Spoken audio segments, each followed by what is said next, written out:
Shalom, sahabat firman. Apa yang membedakan kehidupan seseorang dengan yang lainnya? Tujuan hidup. Tujuan hidup Rasul Paulus sangat berubah ketika dia berjumpa secara pribadi dengan Kristus. Hari ini kita merenungkan di dalam Filipi pasal 3 ayat 10. Firman Tuhan berkata, yang ku kehendaki ialah mengenal Dia dan kuasa kebangkitannya, bersekutu di dalam penderitaannya, dan menjadi serupa di dalam kematiannya. Sahabat firman, seringkali ketika kita menjadi seorang yang percaya kepada Kristus, tujuan hidup kita tidak berubah. Tujuan hidup kita tetap sama. Itu sebabnya banyak orang hidup tidak menjadi berkat. Hari ini kita merenungkan bagaimana tujuan hidup yang benar.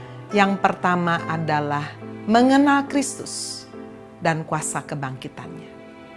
Mengenal Kristus tidak bisa dipisahkan dengan kuasa kebangkitannya.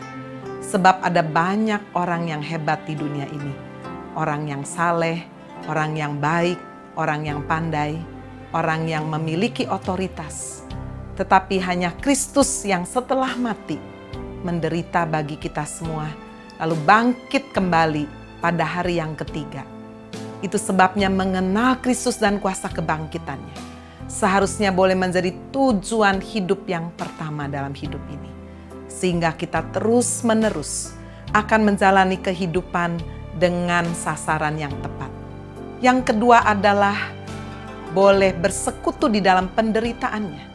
Bukan hanya bersekutu di dalam kemenangan dan keberhasilan.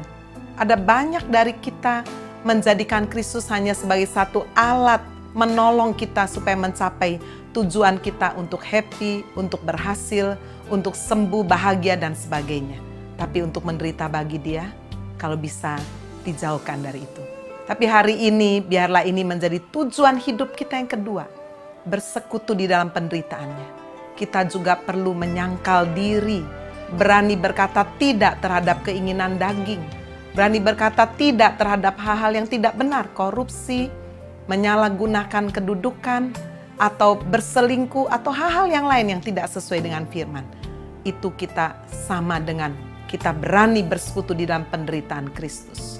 Dan yang terakhir adalah menjadi serupa di dalam kematiannya.